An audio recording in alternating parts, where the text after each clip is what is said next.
Hoje eu vou te ensinar como você pode conseguir comer menos. Afinal, sem comer menos não é possível emagrecer, muito menos emagrecer rápido. Então, nesse vídeo a gente vai falar sobre como você pode conseguir comer menos, mas detalhe, sem passar fome, porque passando fome também é muito difícil de emagrecer.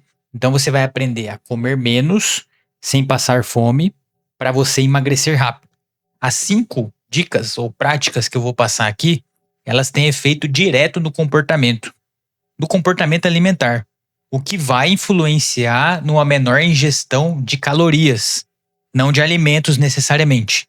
Então você vai ingerir menos calorias e, portanto, você vai emagrecer. E quanto menos você comer em calorias, mais rápido vai ser o emagrecimento. A primeira prática se refere ao planejamento prévio das refeições.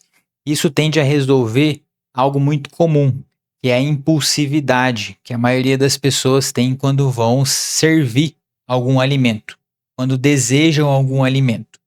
Você, quando foi a última vez que você estava em um buffet, uma viagem, em um evento social, que você passou pelo buffet ou observou todos os alimentos que tinham no ambiente e estabeleceu o que você comeria e quanto você comeria de cada?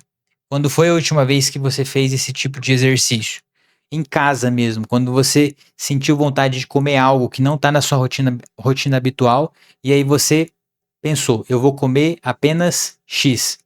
É muito difícil fazer esse tipo de exercício e não é algo que é ensinado e não é algo que é comum. As pessoas geralmente seguem aquilo que elas desejam. Então começam a comer e param de comer apenas quando o desejo ele diminui bastante ou quando elas simplesmente estão saciadas. Porém, no processo de emagrecimento, a gente precisa estabelecer um limite, principalmente dos alimentos que são mais calóricos. Então, uma prática que pode te ajudar muito a ter um maior autocontrole é estabelecer um limite, fazendo um planejamento prévio das refeições. Então, por exemplo, quando você for a um buffet em que tem uma variedade muito grande de alimentos, ao invés de você pegar um prato e sair olhando e servindo, você vai olhar o buffet, passar pelo buffet antes, para você não ter aquele efeito surpresa e ser surpreendido com o alimento que você deseja e acabar servindo na impulsividade. Você vai passar pelo buffet e você vai, com calma, tentar voltar à mesa, sentar e planejar. Pensar o que você vai comer em termos de carboidrato, proteína, gordura e vegetais, fibras, para você servir já na quantidade que você vai ali também delimitar.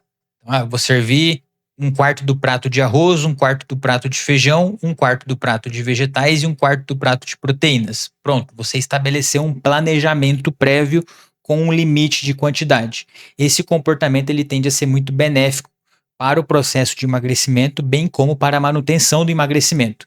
E esse exercício você pode fazer em todas as situações em que você desejar ou estiver em um ambiente que tem alimentos disponíveis. Então você vai na cozinha, ou você vai à despensa, você vai a um evento social, você vai em uma viagem.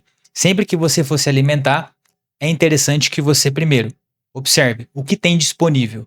Segundo, escolha o que você realmente quer comer, o que você está desejando muito comer. Terceiro, quanto você vai comer de cada alimento que você sente que vai atender a sua necessidade de emagrecimento nessa fase que você vai passar agora e no futuro de manutenção do emagrecimento. A segunda prática se refere a comer mais frutas e vegetais. Ou você conhece alguém que está com sobrepeso ou com obesidade e não está emagrecendo e está comendo muitas frutas e vegetais simultaneamente. Dificilmente isso vai acontecer, certo?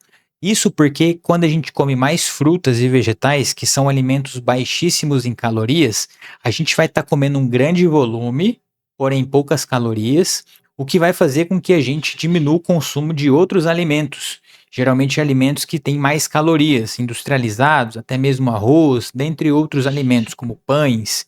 Então, aumentar o consumo de frutas e vegetais é um grande aliado no processo de emagrecimento porque te faz comer menos de outros alimentos que são mais calóricos. Em termos práticos, o que você pode fazer no café da manhã e no jantar? Por exemplo, se você vai servir um prato de comida, que você coloque uma regra, faça um planejamento prévio, então estabeleça o quanto você vai comer, mínimo de vegetais. O que seria o mínimo? Um quarto do prato, sendo que o recomendado seria metade do prato. Assim você serve metade do prato de vegetais, mas se você está começando, comece com pelo menos um quarto do prato de vegetais. E aí você serve a outra parte dividindo em duas ou três com carboidratos e proteínas. Em termos de frutas, é adequado que você tenha um consumo de no mínimo 2 vezes por dia. Então você pode aumentar o consumo de frutas no café da manhã, comer um grande volume de frutas, um menor volume de pão e assim você ter um menor consumo calórico nessa refeição. A mesma coisa você pode fazer no lanche, aumentar o consumo de frutas, escolher uma fonte de proteínas e você tem um lanche bem volumoso, com baixo aporte de calorias. A terceira prática se refere a utilizar pratos e talheres menores. Antigamente, pelo menos no meu tempo, 20 anos atrás, a gente utilizava pratos e talheres pequenos e era muito mais fácil controlar a quantidade do que a gente comia, uma vez que não cabia tanta comida assim. Hoje, parece que os pratos estão cada vez maiores e os talheres estão gigantescos. E isso engana o nosso cérebro, fazendo a gente acabar servindo mais. Então, se eu sirvo mais a depender do alimento que eu escolho, eu posso estar ingerindo mais calorias. Faça o teste. Troque os pratos grandes pelos pratos menores, troque os talheres grandes pelos pratos menores e veja como você pode começar a aprender a comer menos. A quarta prática é o Mindful Eating, que está relacionado a comer com a atenção plena apenas no alimento e comer devagar. O que que isso implica? A gente tem estudos mostrando que quando a gente come distraído, vendo celular, televisão, até mesmo mídia impressa, o consumo calórico tende a ser até 15% maior. Então, comer distraído tende a causar menor percepção de prazer com a refeição, menor percepção de saciedade. Isso pode fazer a gente comer mais. E a gente tem um problema ainda maior quando esse alimento que você está comendo vendo televisão, ele é mais saboroso. Por exemplo, um doce que tem açúcar e gordura, ou que tem muito açúcar, ou um outro alimento, um fast food, a sua percepção de prazer vai ser menor com esse alimento, a saciedade vai passar despercebida e você vai continuar querendo comer mais. Então, comer com atenção apenas ao alimento, deixando a TV de lado, deixando o celular de lado, é algo que vai te ajudar a comer menos. A última dica, a prática, uma das mais importantes, é consumir no mínimo 35 ml de água para cada quilo de peso corporal. Então vamos supor que você tem 70 quilos.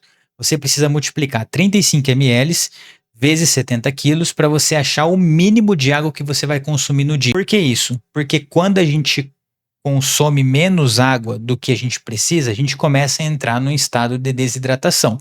E o nosso organismo entende que essa desidratação ela precisa ser solucionada. E os alimentos contêm água, na sua grande maioria. E uma das formas da gente se hidratar é comendo alimentos. Por isso que o nosso corpo ele tende a aumentar a fome ou nosso corpo tende a confundir a sede com a fome e fazer a gente comer mais. Se você sente que precisa de ajuda para ter um cardápio que se encaixe na sua rotina, atendendo às suas preferências e os seus gostos, e você ainda precisa de ajuda com o manejo do comportamento alimentar, eu deixei meu link na descrição do vídeo. Clica lá e vem falar comigo.